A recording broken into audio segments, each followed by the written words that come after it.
Sekarang kita siapkan diri untuk seminar keluarga, ini ibadah keempat. Saya mencakup topik-topik yang relevan dalam situasi kita di dunia modern.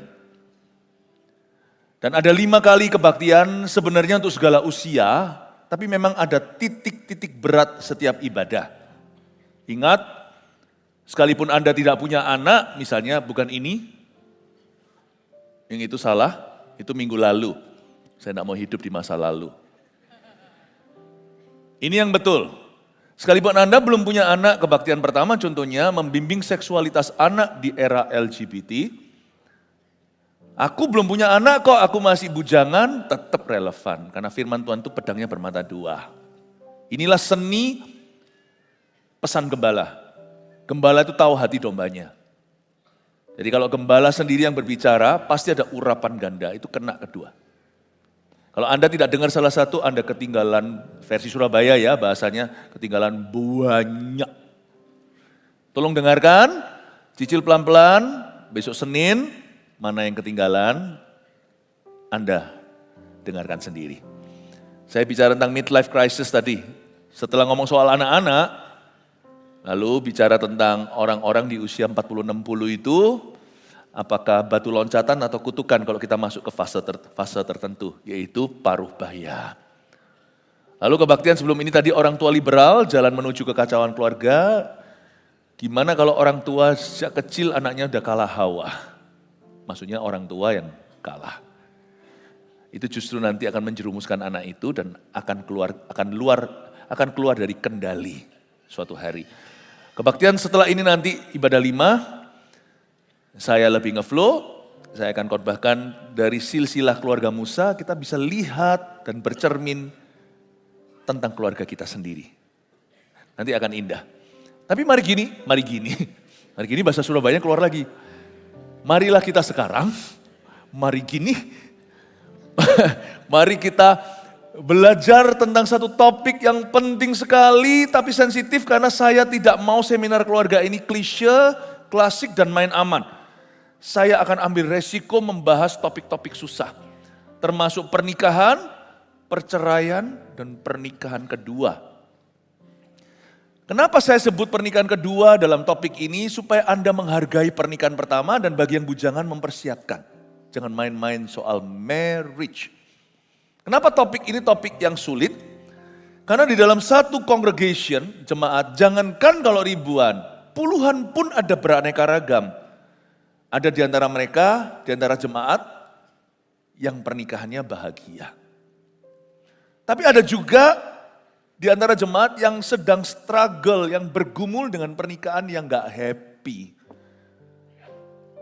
Lalu mulai memikirkan untuk bercerai. Mulai mempertimbangkan secara serius. Dan semoga apa yang saya bagikan ini akan kena kepada kedua-duanya. Bukan hanya itu, tetap juga akan ada di dalam tinggal di dunia yang bobrok ini, manusia yang sudah dihancurkan oleh dosa dan tinggal di bumi yang jauh dari sempurna, selalu akan ada tak terkecuali dalam gereja orang-orang yang sudah bercerai. Baik perceraiannya itu sepihak, yang satu salah satu benar, atau dua sisi saling menyalahkan. Yang kelihatannya berfondasi untuk perceraian itu, tapi juga ada hal-hal yang sifatnya tidak fundamental. Baik itu kesalahan sendiri atau kesalahan pasangannya. Dan sekarang juga di antara yang bercerai, yang hidup sendiri ini, kalau masih muda apalagi, lagi mikirin untuk nikah lagi. Lain cerita kalau orang janda ditinggal mati atau duda. Maka tidak menjadi isu. Yang menjadi isu dan kontroversi adalah yang tidak karena meninggal dunia, tapi cerai hidup. Dan sebagai seorang gembala, pusing kepalanya di mana? Semua harus tergembalakan, kasus per kasus tentunya, tapi dari mimbar tetap dari waktu ke waktu bersuara untuk memberikan garis besar. Nah inilah kesempatannya saya ambil untuk menggembalakan Anda. Semua di dalam kategori yang saya sebutkan. Tapi saya tidak akan main aman. Saya akan bahas dari sisi hati Tuhan. Kita harus mengerti dulu. Termasuk yang bujangan. Anda tahu bahwa marriage itu kompleks. Jangan sampai Anda masuk di situasi komplikasi, karena itu jaga kemurnian hati. Persiapkan diri. Saya ajak kita buka bersama-sama dari cerita Yesus di Matius pasal yang ke-19 ayat 1 sampai 10. Kita tidak baca semua, nanti saya ayat per ayat ya. Karena panjang, saya akan kupas ayat demi ayat. By the way, katakan pernikahan. Tahu nggak, pernikahan itu sudah ada sebelum government atau pemerintahan itu ada. Dan pernikahan itu sudah ada sebelum kebudayaan itu tercipta. Dan pernikahan itu sudah ada sebelum ada masyarakat maupun gereja. Pernikahan itu idenya Allah. Sejak Adam dan Hawa. Itulah sebabnya penting sekali untuk kita bahas suatu institusi ilahi yang usianya sudah purbakala. Dan hari ini semacam seminar, karena itu saya akan masuk ke hal-hal teknis dan praktis. Banyak mikir ya, gak apa-apa. Dan nanti Anda bisa mencatat. Tapi saya berusaha terus untuk membawanya kepada practical solution atau solusi-solusi praktis. Mari kita lihat ayat pertama tentang perceraian. Ini cerita Yesus. Setelah Yesus selesai dengan pengajarannya itu, berangkatlah ia dari Galilea dan tiba di daerah Yudea yang di seberang sungai Yordan. Orang banyak berbondong-bondong mengikuti dia. Lihat itu, orang banyak berbondong-bondong. Kan pasti banyak kebutuhan. Ada 1.000 orang ya 1.000 masalah. Tapi Tuhan itu berhikmat, Tuhan itu dahsyat. Dia memberi kita semuanya satu pakem, patokan, satu standar. Orang banyak berbondong-bondong mengikuti dia dan ia pun menyembuhkan mereka di sana. Hati Tuhan itu selalu ingin menyembuhkan. Kasih Tuhan memulihkan, kasih Tuhan memperbarui, kasih Tuhan mau mengampuni, kasih Tuhan mengubah segalanya. Tuhan itu selalu ingin menyembuhkan. His heart, hatinya itu selalu ingin kita pulih. Dan kalau kita sudah pulih dan kita baik-baik saja, hati Tuhan itu selalu ingin membuat kita utuh. Jangan ada satu lagi yang gugur imannya. Jangan ada satu lagi pernikahan yang hancur. Minimal kalau bukan demi Tuhan, demi keturunan, demi anak-anakmu. Tuhan itu hatinya kayak gitu. Dia itu kemana-mana menyembuhkan. Tapi Tuhan juga mengerti, Tuhan Maha tahu, dia tuh sangat paham bahwa kita ini terbuat dari tanah dan debu. Dia tahu kita ini siapa, Mazmur 103. He knows who we are. Karena itu Tuhan selalu akan menjemput kita dari titik kehancuran. Dan dia ingin bulu patah terkulai, tidak dipatahkan. Bulu yang sudah pudar nyalanya, tidak dimatikan, tidak dipadamkan.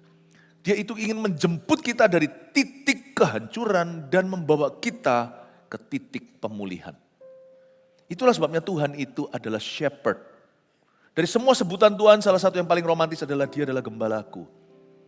Seorang shepherd, saya ngerti, kalau seorang evangelis, penginjil keliling, bisa datang sikat, nggak masalah. Tapi gembala itu yang hidup bersama umatnya. Dan dia tahu bahwa umatnya punya kebutuhan yang beda-beda. Dan Tuhan itu sebagai seorang gembala, dia itu ingin merajut, ingin membalut. Itu hatinya Tuhan. Makanya saya percaya perintisan gereja, kalau kita mau hit and run KKR doang, gampang. Seperti yang Anda lihat tadi itu 52.000. Itu di stadion, tadi yang kita lihat video itu di stadion World Cup yang akan dipakai nanti. Kita pakai dulu tuh KKR. Kalau kita mau keliling gitu, mungkin hari ini kita sudah jamah juta. Tapi to me seorang gembala memulihkan satu sampai tuntas, sampai hubungannya itu sehat. Keluarganya sampai sungguh-sungguh pulih dan manis mesra. Itu bagi saya sama sukacitanya kalau enggak lebih sukacita daripada melihat 500.000 orang. You have to know your father's heart in this church. Harus tahu hatinya Bapak. Makanya merintis gereja, mendirikan gereja itu bukan gedungnya. Pelayanan yang terus-menerus berlangsung memuridkan orang. Mengirimkan misionaris gembala ke sana, ditanam di situ. Itu mengayomi jadi ortu, jadi orang tua. Itu pekerjaan sesungguhnya. KKR itu perlu, tapi itu tidak bisa menuntaskan. Itu hanya tuntas lewat pemuritan. Karena itu hati saya hari ini juga berteriak. Saya ingin sekali yang bujangan di sini menikah dengan bahagia. Tapi untuk menikah dengan bahagia, Anda harus jaga kekudusan karena Tuhan tidak pernah memanggil pernikahan sebagai ajang kebahagiaan. Pernikahan itu dicipta oleh Allah sejak Adam dan Hawa untuk pengudusan. Tuhan itu mempertemukan dua insan agar mereka itu bertemu di pelaminan itu bukan tujuannya untuk kebahagiaan loh. Tapi tujuannya supaya melayani maksud-maksud Kristus. Memang harus ada feeling sih, memang harus ada romantisme. Tapi itu bukan everything. Tujuan pernikahan itu nomor 1, Efesus 5, enggak usah dibuka. Yang kumaksudkan kata Paulus, rahasia ini besar tentang pernikahan kudus. Yang kumaksudkan adalah hubungan Kristus dengan jemaat. Pernikahan dicipta untuk Kristus, bukan untuk kita. Meskipun kita yang nikah. Untuk menjadikan dua orang itu sempurna gambarnya, laki-laki dan perempuan, gambar dan rupa Allah. Tujuan pernikahan itu holiness, bukan happiness. Bahkan bukan double happiness, swangsi biasanya kalau orang Tionghoa menikah. Tujuannya adalah untuk holiness. Makanya itu orang yang kejar happiness bisa kapal karam tuh pernikahannya, sekalipun mereka jadi bucin, budak cinta, ujungnya nanti bunci, buenci, benci bukan bucin, baby. Tapi kalau orang itu mulai dengan holy, dia akan whole, dia akan utuh. Saya tidak sarankan cara kuno, oke? Berarti zaman dulu, zaman nenek-nenek kita, belum sampai nenek moyang lah, belum jauh-jauh. Engkong dan mak kita dijodohkan, langgeng itu. Sampai mati setia dan saling cinta. Daripada sekarang anak-anak muda pilih sendiri dari umur 14 sudah cium kiri kanan. Gak jadi apa-apa. You kira cinta is the greatest, you're wrong. Love bukan cinta, kasih itu terbesar. Nah ujungnya nanti pernikahan itu dibentuk karena kasihnya. Bukan karena cinta di depan. Tapi kalau enggak cinta ya jangan. Ya sudah kalau pastor Filipin gitu, aku menikah sama orang ini sama sekali bukan tipeku. Tiap bangun tidur nanti ikut terus mati. Lihat dia, aduh mati aku.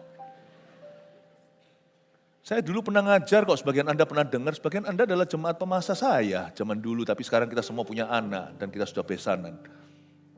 Cuma dulu waktu zaman masih muda, Anda ingat beberapa yang ikut sama saya, ajarin checklist kan? Romantis itu checklistin ke berapa? Ke-7, yang ke-1 itu takut akan Tuhan. Kita harus mengerti dulu. Karena itu kalau kita tahu bahwa pernikahan itu seperti itu, hati Tuhan dulu ya kita tahu. Pertanyaannya bukan lagi, am I happy? Tapi am I faithful? Kalau kita covenant thinking, kalau pikiran kita itu pikiran perjanjian. Covenant atau perjanjian dengan Tuhan, pikirannya bukan melulu. Bagaimana pernikahan ini melayani aku, bagaimana pasanganku buat aku happy dan utuh, bukan. Tapi saling. Pemikirannya bukan lagi, am I happy? Aku bahagia enggak, tapi lebih ke, am I faithful? Aku setia enggak? To God pertama-tama, ke Tuhan. Lalu kepada pasangan. Lalu kepada anak cucunya tentunya. Kepada gereja. Mari kita lihat ayat 3. Maka datanglah orang-orang Farisi kepadanya untuk mencobai dia. Biasa orang-orang Farisi itu. Mereka bertanya, mencobai apa sih? Apakah diperbolehkan orang menceraikan istrinya dengan alasan apa saja, dasar munafik? Orang-orang Farisi zaman itu ada 2 guru besar. Guru yang satu benar-benar radikal total. Dia berkata, pokoknya Tuhan benci perceraian. Titik, saya setuju, titik. Tetapi dia tidak memberi solusi kepada orang-orang yang hidupnya hancur. Dan dia tidak melihat kasus-kasus khusus di mana bukan salah satu pihak itu, tapi yang satunya lagi selingkuh. Dia nggak mau tahu. Pokoknya rabi pertama berkata, lu kalau cerai, ekskomunikasi. Artinya, kamu langsung out dari sinagoga. Langsung terjadi persekusi rohani atau aniaya. Aniaya sosial terjadi. Mereka seperti dikucilkan. Dan rabi-rabi seperti ini adalah rabi-rabi yang tidak bisa jadi jawaban. Dia pokoknya keluarkan legalisme atau pokoknya legalistik. Pokoknya begini hukumnya. Kamu cerai, kamu orang yang layak patut masuk neraka. Tapi satu rabi yang satunya lagi itu beda. dia lebih populer. Dia bukan rabi yang menghakimi tapi maha menerima. Rabi itu berkata, boleh orang cerai, yang dimaksudkan adalah laki-laki menceraikan istrinya kalau laki itu sudah bosan. Di zaman Yesus itu ada dua macam rabi itu. Yang rabi satunya lagi yang, kalau gua udah bosan sama istriku gitulah, boleh cerai, asal cerainya baik-baik ya. Di bumbu-bumbu, mau dikasih gula-gula, bau ya bau di hadirat Allah. Kita semua tahu hati nafsu, kita semua tahu itu aji mumpung. Kalau ada orang yang namanya panjat sosial, ada orang yang kutu loncat nikah. Mumpung nih ada jalur, kita pakai jalurnya. Asal ada surat Musa, tanda tangan segalanya baik-baik semuanya secara agama. Udah, bye. Dia tidak jadi pendosa di mata masyarakat, tapi Tuhan lihat motivasi hatinya karena Tuhan melihat hati dasar pendosa. Dia bisa ceraikan, bosen. Istri masa muda sih, tapi sekarang sudah tidak muda lagi, jadi sekarang cari istri muda. Itu yang terjadi. Yesus dilempari pertanyaan seperti ini.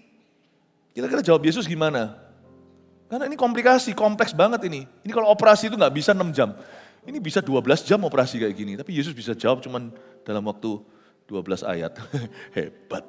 My God. Kita lihat sekarang ya. Ayat 4. Jawab Yesus, tidakkah kamu baca? Langsung dicacah sama Tuhan daging cacah. Back to the Bible. Katakan kanan kirinya, back to the Bible. Kembali ke Alkitab. Bagus sekali. Berarti kan kalau back to the Bible, berarti back to God's heart. Kembali ke hati Tuhan. Dan karena kembali ke hati Tuhan, akan kembali ke hati sendiri-sendiri. Memang tidak semua yang bengkok bisa diluruskan di hidup ini. Suatu hari kita semua akan menjawab Tuhan untuk setiap keputusan kita. Termasuk soal pernikahan, perceraian, pernikahan lagi dan sebagainya. Tidakkah kamu baca bahwa Ia yang menciptakan manusia sejak semula menjadikan mereka laki-laki dan perempuan? Biar kata-kata Tuhan menggema di hati kita. Tidakkah kamu baca kembali ke Alkitab? Dan kita langsung tahu bahwa di ayat 4, pernikahan adalah rancangan ilahi. Dia gak boleh main-main. Karena Tuhan dikatakan di Alkitab sejak semula. Tadi kan saya katakan, sebelum ada pemerintahan, sebelum ada masyarakat, sebelum ada budaya, sebelum ada gereja. Sejak semula, menjadikan mereka, berarti itu rancangan Allah. Bukan ide kita. Kalau kita tahu pernikahan sepenting itu, kita harus mempersiapkan diri waktu pacaran bahkan sebelum kita mengejar lawan jenis kita. Orang tua juga harus bisa mempersiapkan anak-anaknya. Kita boleh punya selera humor, kita bisa bercanda, jangan terlalu uptight lah, terlalu serius nanti kaku, semua orang jadi tegang, betul. Tapi kalau keputusan tidak boleh guyonan. Keputusan gini gak boleh main-main. Kita harus approach, mendekati semua segala sesuatu yang merupakan keputusan penting dan rancangan Allah itu dengan penuh doa, pertimbangan akal budi, dan juga penuh nasihat yang benar. Karena kita tidak, kalau orang-orang bujangan tidak cari pacar, saya ingatkan, Anda cari istri. Kalau saya didekati orang umur 14, Pastor Philip boleh gak saya pacaran? Saya bilang, kamu cari istri tak? Enggak, kalau gitu ya jangan cari dulu pacar. Seserius itu? Iya. Karena kita langsung ngerti sekarang. Pacaran kan cikal bakal mau nikah. Jadi karena itu jangan pernah main-main dengan romansa. Karena itu adalah jalan masuk menuju ikatan. Mungkin apa yang saya katakan tidak populer. Karena apa salahnya toh? Pacar umur 14 diganti lagi 16. Ya kalau kita mau tidak sanggup tanggung jawab sama diri sendiri ya boleh. Tapi kalau kita mau tanggung jawab sama Tuhan, jangan. Karena itu melibatkan banyak loh. Kalau orang yang bujangan dulu ya, itu melibatkan orang yang kamu sukai. Itu melibatkan keluarga mereka. Itu melibatkan dirimu sendiri, keluargamu. Melibatkan jauh lebih rumit dari yang kau kira. Lebih dari sekedar I love you. Jangan yang menikah, jangan pula yang bujangan, teman tapi mesra. Karena kemesraan ini lo kok cepat berlalu. Jangan main-main, my friend. Kemesraan tidak pernah diciptakan untuk coba-coba. Kemesraan itu adalah akan adalah cikal bakal cinta kasih untuk waktu yang lama. Kalau Anda suka sama orang, tidak ada yang melawan. Silahkan. Setiap musim berganti suka yang lain. Gak apa-apa ada orang yang suka mudah jatuh cinta, apalagi gitu mikir dulu lain kali. Ada orang yang langgeng cintanya, ya tunggu kalau memang itu jodohmu, tidak akan lari kemana-mana. Hanya karena kau suka bukan berarti kau harus lakukan sesuatu terhadap itu. Kalau kemesraan hanya dalam perasaan, it's okay, it's your right, itu hakmu. Tapi kalau kemesraan sudah mulai dalam perbuatan dan mulai melibatkan dan mulai menjanjikan dan memberi harapan, then be responsible, belajarlah tanggung jawab dengan anak orang. Belajarlah tanggung jawab dengan orang lain juga. Amin Bapak Ibu. Karena manusia bukan sepatu. Coba gak cocok, coba size-nya gak pas. Feelings. God created it to be for the Lord. Perasaan dicipta Tuhan untuk orang lain. Nah orang yang sudah menikah juga sama. Ya, hati-hati dengan yang begitu-begituan kalau bukan dengan istri maupun suaminya. Tuhan secara semula menjadikan mereka laki dan perempuan dan firman-Nya ayat 5, dan sebab itu laki-laki akan meninggalkan ayah dan ibunya dan bersatu dengan istrinya. Ngomong soal marriage nih, pernikahan. Sehingga keduanya itu menjadi satu daging. Jadi kita tahu bahwa pernikahan itu tujuannya adalah untuk menjadikan mereka one flesh atau satu daging. Tujuannya adalah untuk kemuliaan Tuhan. Kemuliaan Tuhan. Ini saya kasih sedikit tips juga kalau sudah menikah tinggalkan sifat bujangan. Orang yang sudah menikah bisa punya me time, boleh. Tapi itu akan naturally secara alami. Mau gak mau ya gak mungkin kita bisa bareng terus, gak bisa. Tapi jangan menuntutnya dan jangan ciptakan sendiri. Usahakan kebersamaan, bukan sendiri-sendiri. Reuni pergi sendiri, itu kan reunimu. Reuni pergi bersama. Lalu habis itu bedakan, jangan gini loh. Aku punya my friend, your friend, temanku, temanmu. Sudah gak ada. Udah gak ada sorokan rahasia. Usahakan kebersamaan, itu pun gak mungkin bisa terus bersama kok. Apalagi nanti kalau punya anak, ada kesibukan ini itu. Jangan kau sengaja pun secara tidak sengaja tidak bisa selalu bersama. Me time pasti tercipta.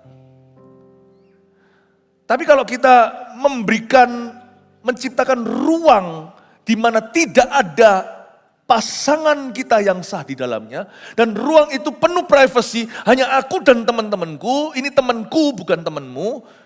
Ya, lalu kita menciptakan ruang-ruang seperti itu berlawanan dengan amanah Tuhan untuk nikah dalam pernikahan.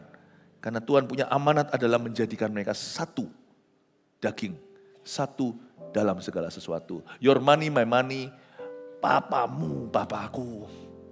Gak boleh terdengar lagi. Boleh ngomong gitu tapi tonasinya beda. Papa gimana? Papa siapa? Papamu, gak apa-apa. Jadi bukan waktu marah, papa, gitu lah enak lo ngomong. Mama, gitu gak boleh. Bukan lagi mama lu, mama gua. Tapi sudah papa mama kita. Hati-hati dengan yang seperti itu, janganlah memisahkan diri dengan pasanganmu. Kalau Tuhan sudah persatukan, Tuhan benci perceraian. Kadang-kadang perceraian sudah terjadi sebelum orang itu cerai. Dia sudah menciptakan rongga antara dia dengan pasangan yang Tuhan berikan kepadanya.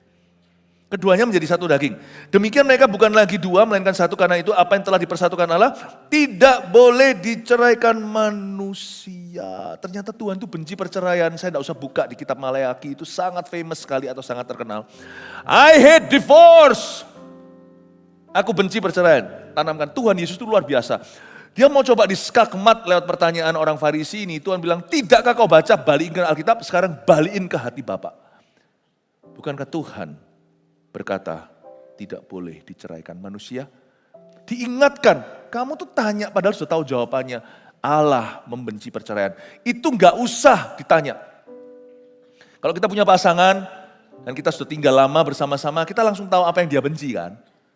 Kadang-kadang dia toleransi demi apa, tapi kan gak bisa diubah watak. Itu misalnya, ada pasangan kita itu yang benci sekali sama cicak. Kita cicak, usir. Jangan pada waktu begitu, kita pakai logika. Apalagi kalau yang laki ya kan, gitu aja loh. Malah diambil, takut-takuti. Itu cinta bisa berubah warna seketika. Jangan salahkan dia, kasihnya tetap. kasih tanpa syarat, tapi kasihnya terhadapmu lebih untuk mengampuni. Dia tidak akan mengagumi. Ya, kalau dia memang benci cicak, ya usirlah itu cicak.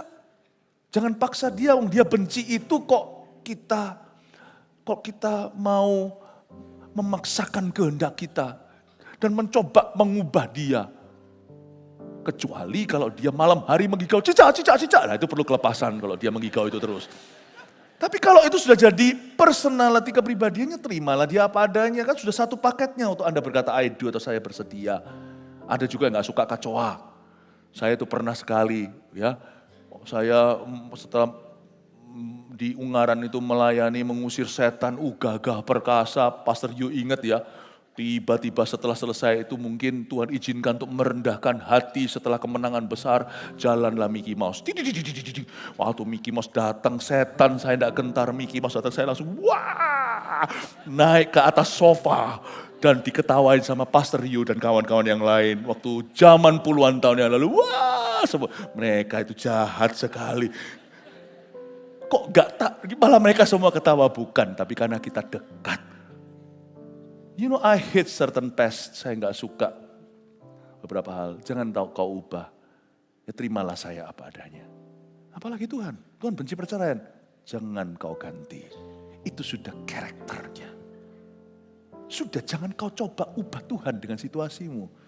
Masa Tuhan gak ngerti? Jangan bicaranya gitu, bahasa itu tidak mempan.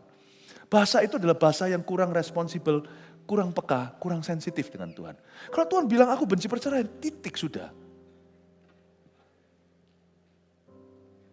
Jangan coba ubah karakternya. Tapi kenapa ada kasus tertentu diizinkan?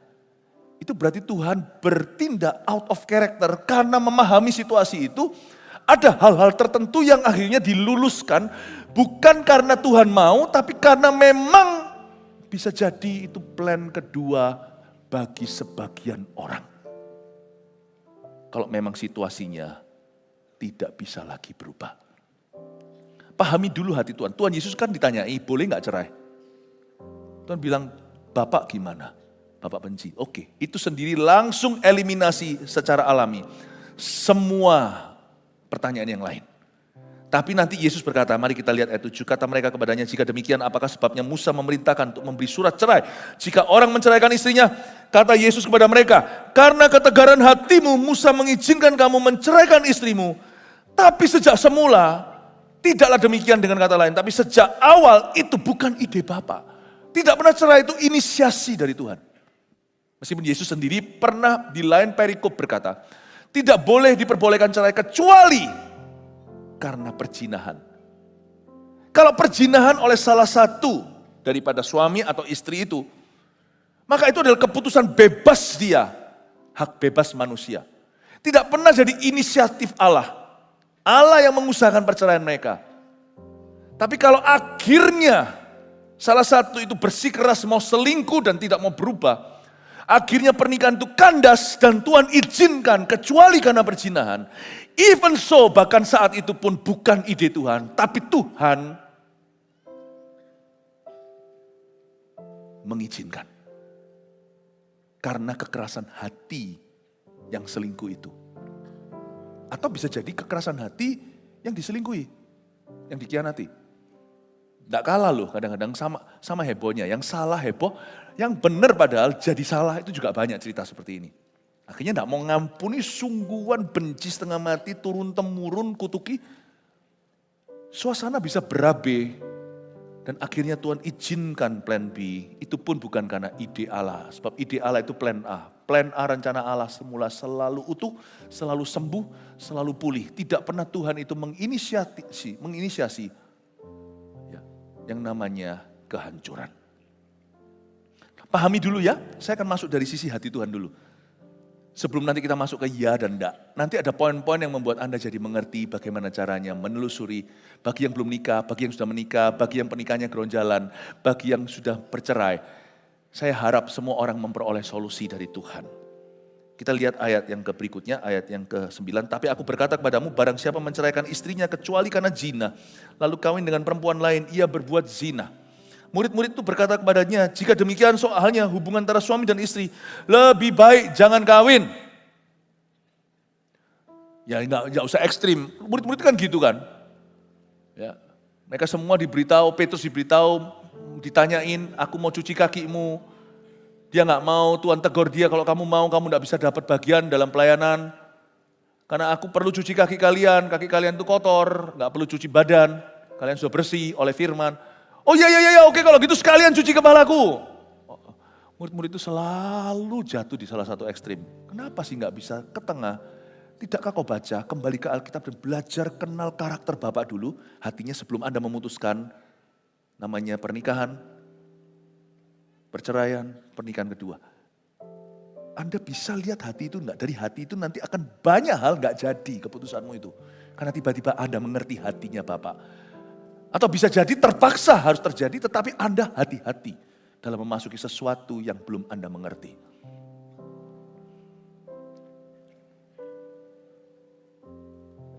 Murid-murid itu berkata, kalau gitu hanya hubungan antara suami istri lebih baik jangan kawin. Akan tetapi ia berkata kepada mereka, Tuhan itu baik dan hikmat jawabannya. Tidak semua orang dapat mengerti perkataan ini. Hanya mereka yang dikaruniai saja. Kita tidak bahas di sini. Karena Tuhan bilang sama murid-muridnya, aku menghadapi Farisi. Kita ngomong nanti. Tapi intinya ya, dia ngomong sama murid-muridnya. Murid-muridnya itu nyeletuk tidak pada tempatnya. Padahal Yesus sedang menghadapi oposisi. Mereka tuh tidak ngerti. Seperti anak kecil gitu loh. Yang ini lagi menghadapi musuh. Anak berkata, permen ma, ayo ma pulang ma, ayo ma ke McDonald ma.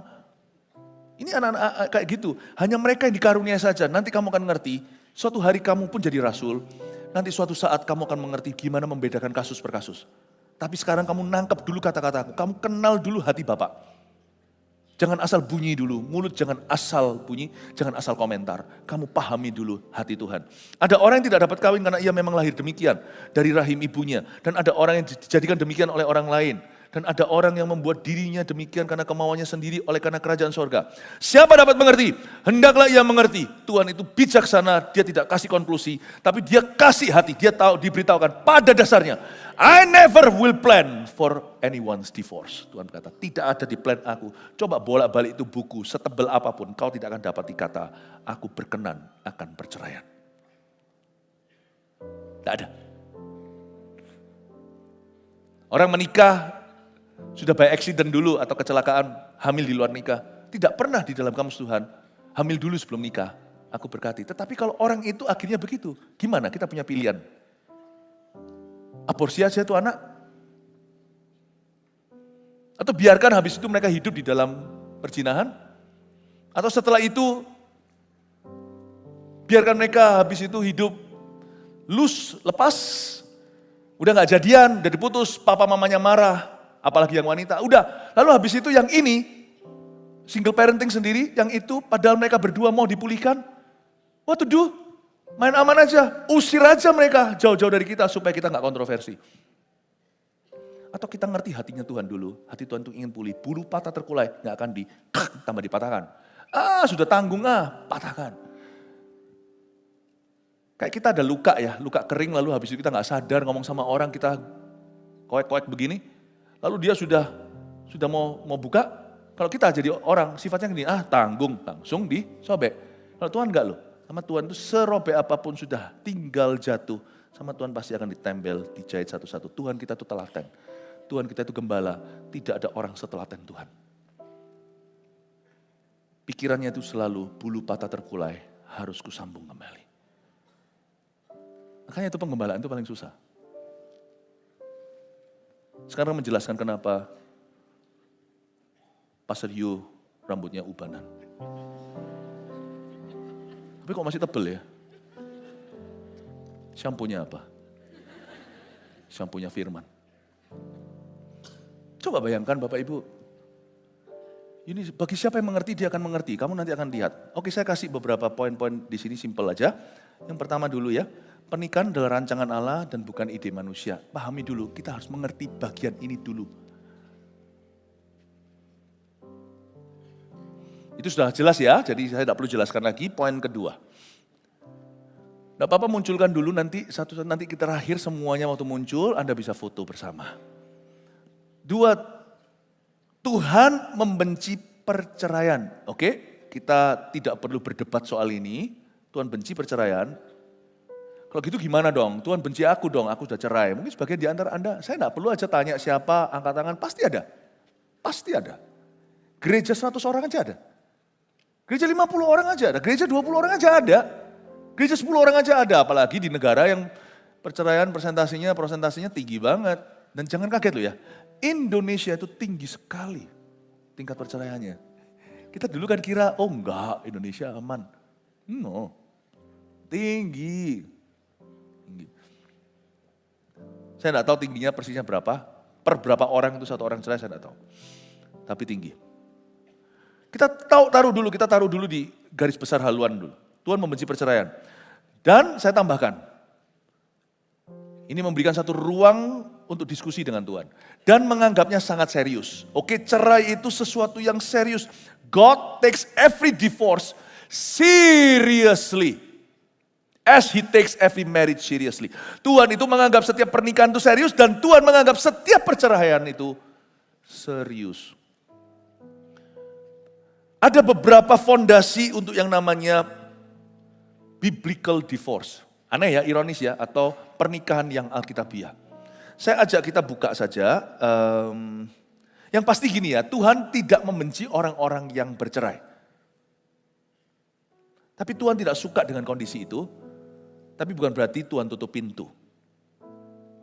Karena ada hal-hal tertentu yang firman Tuhan bahkan angkat bicara di bagian lain. Nanti Tuhan Yesus memberikan wahyu kepada Paulus untuk menuliskan di 1 Korintus pasal 7 ayat 10 sampai 15, tolong dibuka di depan saja, ya.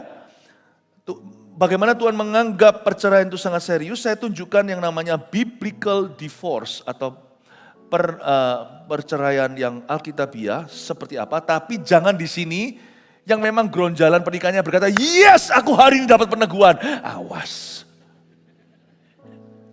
Balik tidakkah kau baca? Aku membenci perceraian, jangan kau pakai ini. Oke, tapi saya menunjukkan bahwa our God is wise. Barang siapa mengerti, dia akan mengerti. Kepada orang-orang yang telah kawin, aku tidak, bukan aku. Ditekankan oleh Paulus, ini bukan opini, ini firman.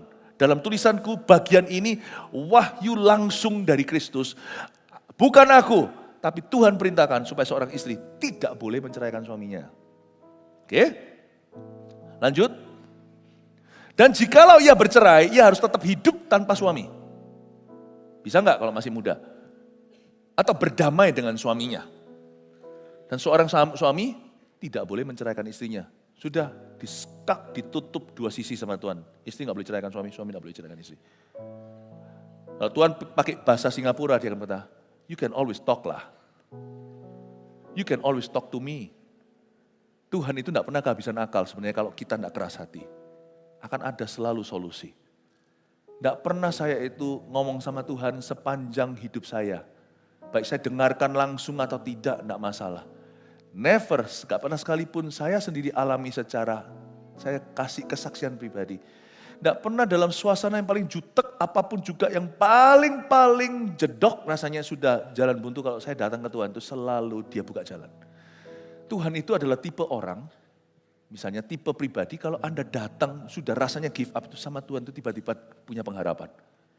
Tuhan itu tidak ada jalan buntu soalnya. Tapi saya tidak berkata gini untuk menuduh orang-orang yang sudah cerai gitu berarti you're a loser atau sebagai seorang pecundang, bukan. Tapi saya tunjukkan di sini bahwa Tuhan tetap nggak berubah, jangan kau ubah karakternya. He still hates divorce. You know kadang-kadang perceraian itu bisa juga diizinkan, tapi tak akan pernah dalam dunia Tuhan dirayakan. Saya ulang dalam bahasa Inggris, a divorce may be permitted, but it would never in God's world be celebrated. Ini bisa jadi quote ini. Makasih Tuhan untuk penerangan. Bisa diizinkan, bisa, sebaiknya jangan. Tapi tidak mungkin dirayakan. Orang yang kena terminal illness, penyakit yang sangat parah misalnya kanker, bisa sembuh. Tapi kenapa kita harus kanker dulu? Haruskah kita mencobai? Dan berkata, toh bisa disembuhkan. Tuhan bisa memberiku kesempatan lagi. Pernikahan lagi, Tuhan masih bisa buat aku happy? Bisa. Haruskah? Bisakah Tuhan memberkati hanya lewat pernikahan pertama? Hai bujangan terutama, siapkan sungguh-sungguh dong hidupmu. Jadi bejana. Pernikahan pertama dan kedua ya saya beritahu ya. Sami-sami 6-7 lah. 11-12. Anda menikah dengan pasangan Anda, misalnya Anda wanitanya. Laki itu nanti sama kok. Hidungnya juga satu, lubangnya dua. Orang pertama suami satu, rumah kedua, tetap matanya juga dua. Mulutnya juga satu, dalamnya ada lidah. Sama lah manusia itu. Cuman bedanya adalah minus trauma kali atau cintanya. Tapi kalau kasih dengan siapapun juga Anda akan dibentuk untuk mengasihi. Sungguhan itu. Memori itu kan kau ciptakan dan usahakan. Mau memori indah, memori buruk. Yang membuat seorang suami itu sangat sedih ketika ditinggal meninggal oleh istrinya atau sebaliknya. Itu memori indah yang mereka ciptakan bersama. Mama enggak bisa loh, mama terus ingat papa. Itu memori indah, dan memori indah itu tidak langsung mereka lahir punya, tapi sesuatu yang mereka buat bersama. Itu yang membuat susah ketika kita ditinggal mati oleh pasangan kita. Ya, sampaikan salam kepada pasangannya.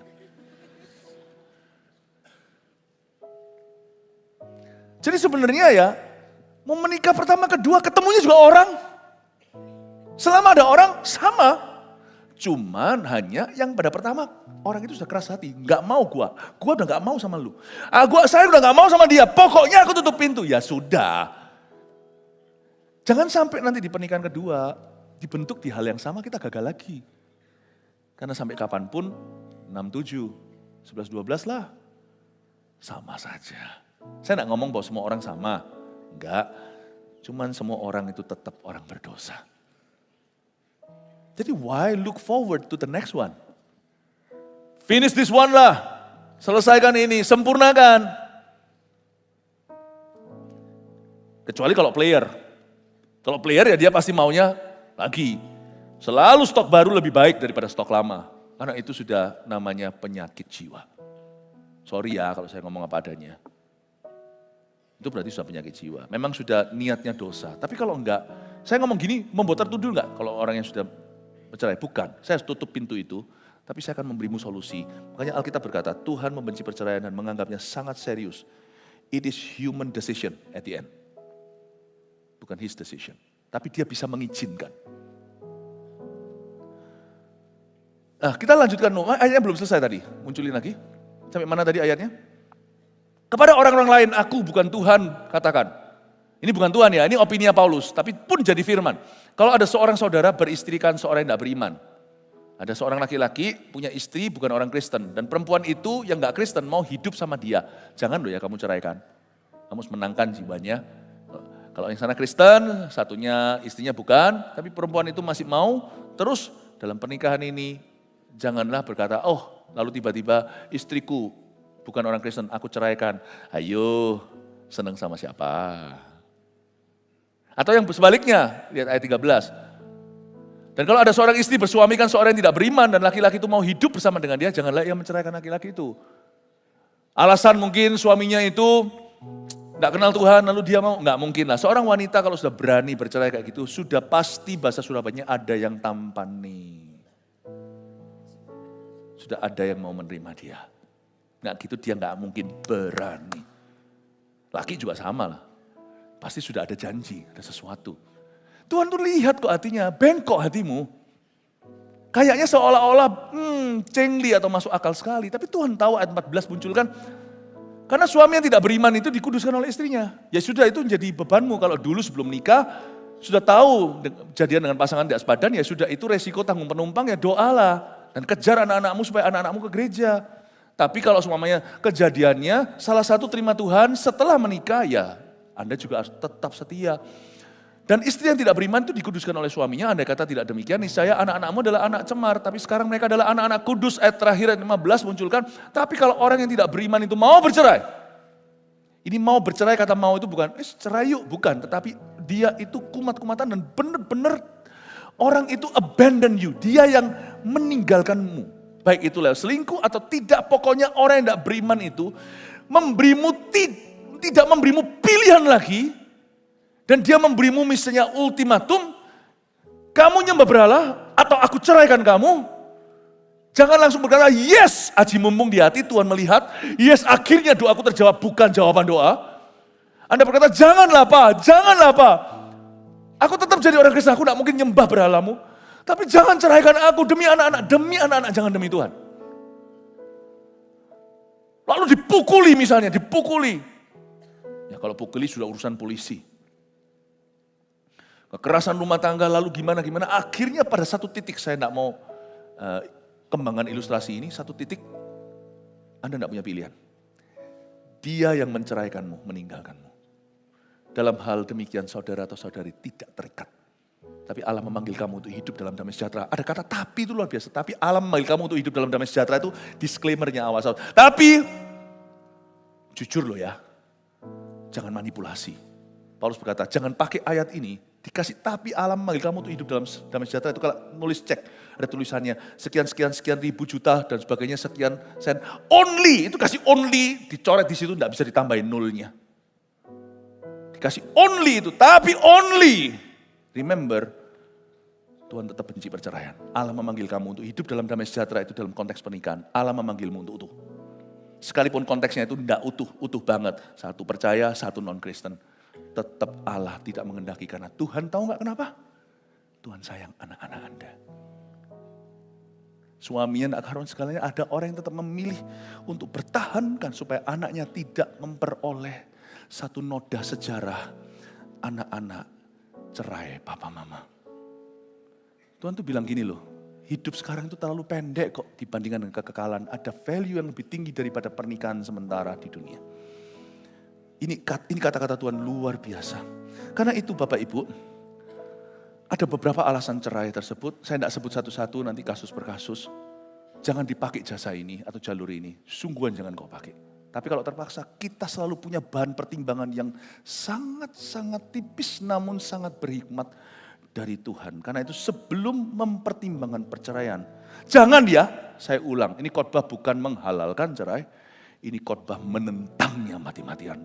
Kalau saya hanya tentang, gak boleh gaya rabi salah satu itu, yang cerai masuk neraka. Tapi tanpa memberikan hikmat Tuhan, tanpa menjabarkan, tanpa memberikan solusi, tanpa menunjukkan ke hatinya Tuhan. Itu kan jadi hukum Taurat.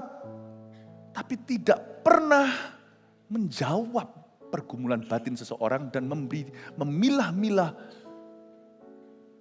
memilah-milah setiap opsi itu dengan bijaksana. Jadi saya sekarang punya khotbah ini menentang itu, tetapi saya menunjukkan pada Anda gambar menyeluruh. Supaya dalam segala keputusan yang bujangan, yang sudah menikah, yang geronjalan atau yang happy, kau jaga dari sisi hatimu dan hati Tuhan. Amin Bapak Ibu. Sebelum orang mempertimbangkan cerai, sama sekali mempertimbangkan titik ini, perhatikan beberapa hal. Pastikan kau sudah mengejar yang namanya pertobatan, pengampunan. Pastikan dirimu sudah mengejar mati-matian itu dan mengejar yang namanya pastoral counseling atau konseling pastoral. Pastikan Anda sudah melibatkan umat Tuhan, tapi nggak semua rame-rame, tapi melibatkan perwakilan umat Tuhan yang paling bijaksana untuk menentukan jalanmu sebelum kau timbang-timbang opsimu, supaya ada orang ketiga, dalam hal ini hamba-hamba Allah yang bisa dipercaya, yang teruji, yang mature, yang dewasa. Ada kok di setiap gereja, apalagi di gereja kita pasti ada. Untuk menimbang-nimbang hatimu apakah benar atau salah. Untuk dia jadikan sparring partner di dalam hati dan jiwa. Supaya roh kita itu diuji dulu. Apakah dalam keputusan-keputusan tersebut. Saya sudah mempertahankan yang terbaik. Saya sudah fight. Saya sudah berjuang untuk rekonsiliasi. Bapak ibu saudara itu penting sekali. Kita lihat sekarang yang ketiga. Hati yang lembut menyembuhkan apa yang hati keras runtuhkan. Paham gak kalimat ini? Kan Tuhan Yesus berkata, kenapa Musa mengeluarkan surat cerai itu? Musa loh. Yang menulis 10 perintah Allah loh. Yang berkata, yang berkata jangan berzina, jangan apa. Karena ketegaran hatimu, Musa mengizinkan kamu menceraikan istrimu. Jadi hati yang lembut versus hati yang keras, langsung beda hasil akhirnya. Hati yang keras itu sudah tidak mau rekonsiliasi. Hati keras, apa yang hati keras runtuhkan itu hati lembut.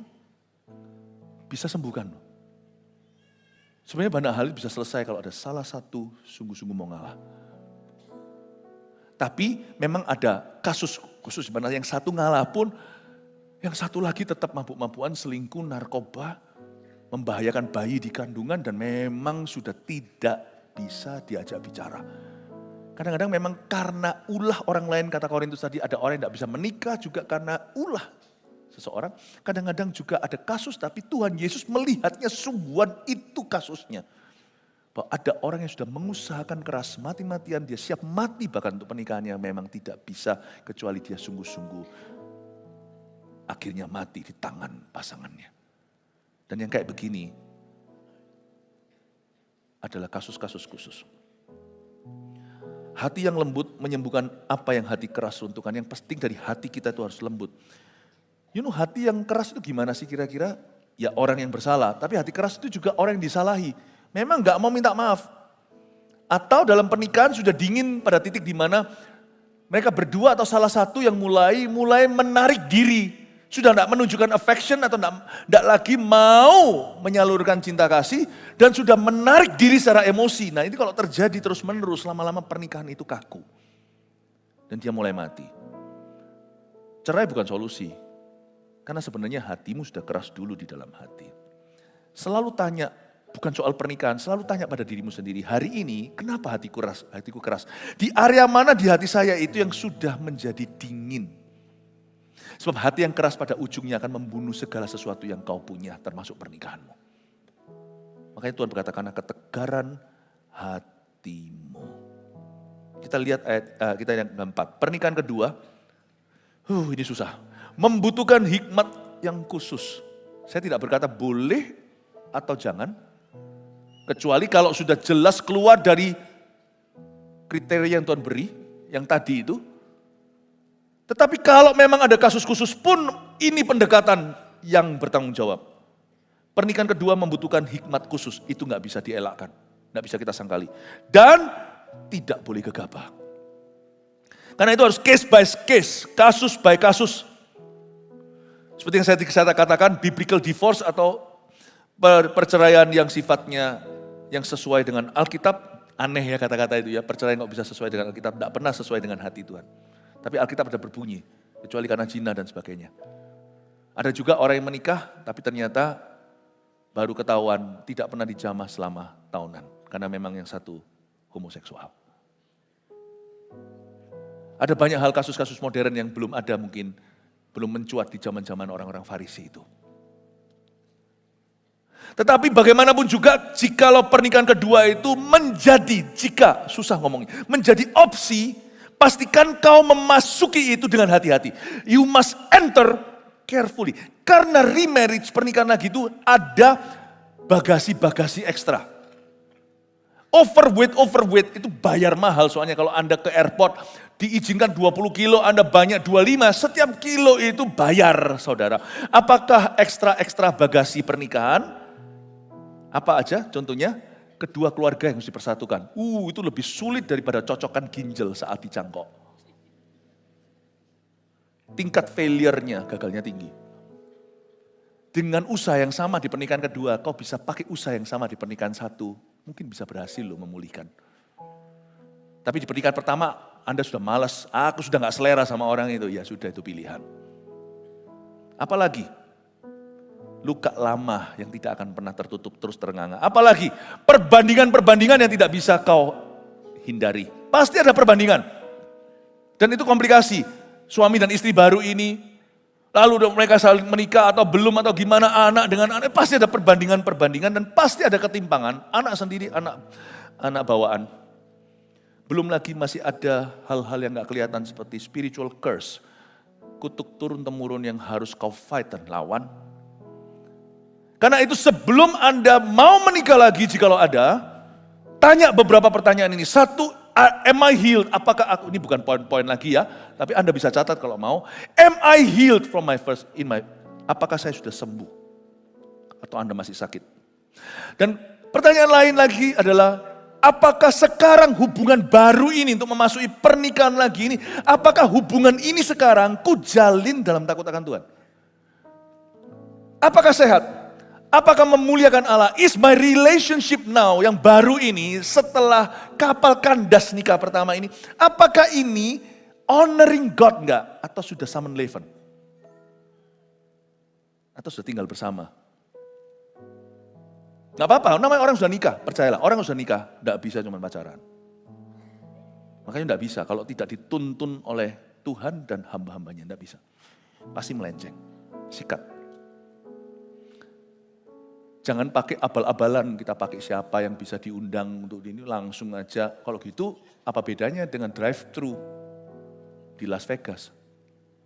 Tapi kalau Tuhan namanya kita catut, kita ikutkan dalam pernikahan yang baru ini, pastikan dari awal sudah pakai cara Tuhan, sekalipun bermula dari sebuah kehancuran. Tanya, apakah Anda sudah mencari konseling yang benar-benar dipenuhi dengan kebenaran? Apakah anak-anak Anda dilibatkan, kalau sudah punya anak dalam pernikahan pertama, apakah anak-anak Anda, feeling, perasaan, emosi mereka, kerohanian mereka sudah menjadi bahan pertimbanganmu sebelum masuk ke dalam pernikahan baru? Apakah Anda melibatkan mereka? Yang pasti begini ya, jangan pakai pernikahan kedua untuk menyembuhkan apa yang gak bisa sembuh di pernikahan pertama. Jangan pakai pernikahan kedua untuk menyembuhkan apa yang gak bisa sembuh di pernikahan ke satu. Itu namanya pelarian. Dan ini membuat sulit kan? Nah, semoga apa yang saya sampaikan ini akan menjadi operasi yang luar biasa. Dan hasil akhir yang saya harapkan adalah tak satu pun, kalau memang perceraian tinggi di dalam bangsa dan negeri, paling tidak mulai dari gereja dulu deh. Gereja jadi contoh dan teladan. Semoga, dan gereja kan luas, tapi gereja ini adalah tanggung jawab saya. Semoga di gereja ini, zero perceraian. Baik anak muda yang mau menikah maupun yang sudah menikah. Kasih tepuk tangan untuk Tuhan. Terakhir, lalu kita selesai, kasih karunia Allah lebih besar daripada pernikahan manusia, itu yang kita bisa pelajari. Karena itu, kasih karunia Allah, suatu hari kita tidak hidup kawin mengawinkan. Kita semua hidup seperti malaikat. Berarti kasih karunia Allah. Thy loving kindness is better than life, kasih setiamu lebih dari hidup. Maka lidahku memuji Engkau, kasih setiamu lebih dari hidup. Makanya Tuhan berkata bahwa pernikahan itu bicara tentang Tuhan, hubungannya dengan jemaat, kekekalan. Meskipun pernikahan di dunia tidak akan sama masuk dalam kekekalan seperti yang kita kira, itulah sebabnya ada beberapa ibu memilih sekalipun bagaimana meskipun tetap mempertahankan status nikahnya demi anak-anaknya. Karena dia tahu, penderitaanku di sini itu cuma sementara, tapi nanti di kekekalan anakku bisa masuk ke sana. Tradingnya jalan. Aku enggak apa-apa kok, pernikahanku enggak so happy asal aku loyal. Meskipun dua-dua tidak ada kasus seperti selingkuh atau gimana, tapi aku akan membentuknya menjadikan pernikahan ini, I'm gonna make it work man. Aku akan membuatnya berhasil. Mungkin enggak bisa seperti orang yang bucin gitu ya, tapi dalam kekudusan gimana, enggak apa-apa. Mereka 10 kali ganda, 5 kali talenta. Aku cuma 1 talenta, tapi aku jadikan pernikahan ini utuh. Pikirannya itu jauh, melampaui kehidupan ini. Demi Tuhan dan kemuliaannya. Tapi bagi orang yang sudah bercerai dan menikah lagi atau belum, atau tidak, dengarkan saya. Di gereja ini, asal hati Anda mau sungguh-sungguh dibentuk sama Roh Kudus, kita bisa bertobat loh, semua kita dari dosa lama. Dan kita bisa menerima pengampunan yang utuh dari Tuhan. Tuhan punya pengampunan tidak pakai but atau tapi pengampunan Tuhan titik. Dan Anda bisa make it right from now on. Move forward, maju ke depan, masuk dalam keputusan apapun, baik itu urusan pernikahan atau bukan. Masuklah dalam kebenaran dan Anda bisa membangun, sekalipun pernah cerai, Anda bisa membangun hubungan berikutnya. Apakah itu sampai pelaminan? Tolong dibangun sehat hubungan itu, kudus mulai saat ini Anda dengar khotbah ini. Siapa tahu nanti saya tidak menutup pintu. Siapa tahu nanti saya bukan merekomendasi, oh kalau bisa tak rewind hidupmu, kembali ke situ, let's talk. Tapi kalau enggak, sudah kandas, saya harap ke depan, kalau Anda masih muda, jikalau Anda mempertimbangkan semacam pernikahan, maka pastikan mulai hari ini hidupmu sehat di hadapan Tuhan. Kudus dan takut akan Allah. Itulah hati Yesus, hati gembala kita. Semoga ini bisa menjadi patron.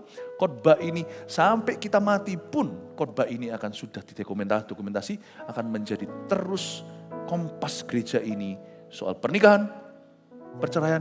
Jangan ada. Tapi kalau ada pernikahan kedua, saya berdoa semua jemaat hidup di dalam koridor kebenaran. Terbaik, sempurna, kalau nggak bisa kebenaran sekalipun muncul dari kehancuran, kebenaran lagi.